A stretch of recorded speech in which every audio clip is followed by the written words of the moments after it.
The army staff chief of defence forces ने तीनों मुसल्लह अफवाज के अफसरान से खिताब किया है। उन्होंने कहा है कि नए कायम होने वाले डिफेंस फोर्सेज हेडक्वार्टर्स में बुनियादी तब्दीली तारीखी है। बढ़ते और बदलते हुए खतरात के पेश नजर जरूरी है कि हम मल्टी डोमेन ऑपरेशंस को तीनों अफवाज के मुत्तहिद निजाम के तहत मजीद बेहतर करें। फील्ड मार्शल ने कहा है कि डिफेंस फोर्सेज हेडक्वार्टर का क्याम इस तब्दीली की जानिब एक जरूरी कदम है। हर सर्विस अपनी ऑपरेशनल तैयारियों के लिए अपनी इंफरादियत बरकरार रखेगी। डिफेंस फोर्सेज का हेडक्वार्टर सर्विस के ऑपरेशन को मजबूत और हम आहंग करेगा। उन्होंने कहा है कि जो बाला कमांड की यकजहती के साथ साथ तीन अफवाज अपनी अंदरूनी खुद मुख्तारी और तंजीमी ढांचा बरकरार रखेंगी और भारत किसी खुद फरेबी या गुमान का शिकार न रहे। अगली बार पाकिस्तान का जवाब इससे भी बर्क रफ्तार और शदीद होगा। फील्ड मार्शल ने कहा है कि तालिबान रजीम को वाज़ेह पैगाम दिया गया है कि उनके पास फितनातुल खारिज या पाकिस्तान में से किसी एक का इंतखाब करने के अलावा कोई ऑप्शन नहीं है। उन्होंने कहा कि मैं इस बात का इयादा करता हूं कि पाकिस्तान एक अमन पसंद मुल्क है, ताहम किसी भी मुल्क को, किसी को भी पाकिस्तान की खुद मुख्तारी, इलाकाई सालमियत पर आंच और हमारे अज़्म को आजमाने की इजाजत नहीं दी जाएगी। तमाम लोग ये जान लें, ये तमाम ममालिक ये जान लें, पाकिस्तान का तस्वुर नाकाबिल तस्वीर है और इसकी हिफाजत ईमान से सरशार जांबाजों और मुत्तहिद कौम के पुख्ता अज़्म ने रखी है।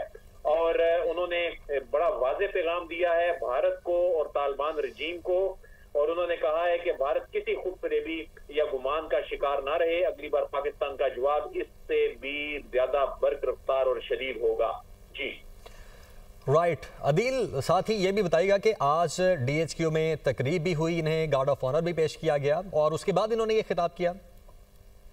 जी बिल्कुल, आज का खिताब इसलिए बहुत अहमियत का हामिल है कि जब ये नया ओहदा और नया एक निज़ाम ज़ाहिर है उसमें रिस्ट्रक्चरिंग हुई है, उसके बाद बुनियादी तौर पे उन्होंने तमाम जो हैं उनके क्या है और उनको बुनियादी तौर के इस नए स्ट्रक्चर के तहत चीजें आगे कैसे चलेंगी उन्होंने ये बताया है कि ये जो एक तारीखी तब्दीली हुई है ये क्यों हुई है। उन्होंने इन अफसरान को बताया है, तीनों मुसल्लह अफवाज के अफसरान को बताया है कि जो बढ़ते और बदलते हुए खतरात के पेश नजर जरूरी है कि हम मल्टी डोमेन ऑपरेशंस को तीनों अफवाज के जो मुत्तहिद निजाम के तहत मजीद बेहतर करें।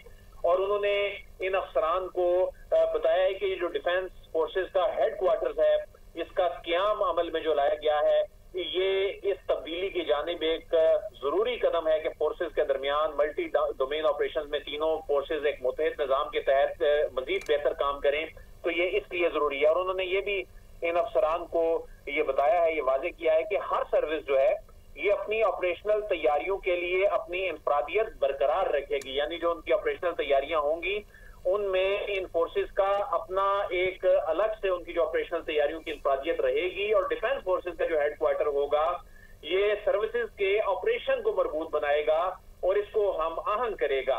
और ये जो बाला कमांड है उसकी उन्होंने जो यकजहती है इसके हवाले से ये बताया है कि जो तीनों अफवाज हैं ये यानी एक जानिब जहां बाला कमांड की यकजहती है उसके लिए हेडक्वार्टर काम कर रहा होगा, लेकिन तीनों अफवाज जो हैं ये अपनी अंदरूनी खुद मुख्तारी और अपना इंटरनल जो उनका एक स्ट्रक्चर है, एक तंजीमी ढांचा है, उसको वो उसी तरह बरकरार रखेंगी, उसी तरह अपनी ऑपरेशनल तैयारियां जो हैं वो जारी रखेंगी।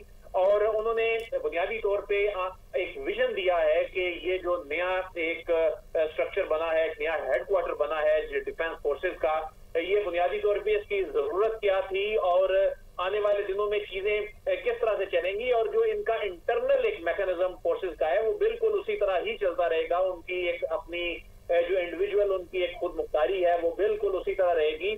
सिर्फ जो एक इसकी कोऑर्डिनेशन को बेहतर करने के लिए और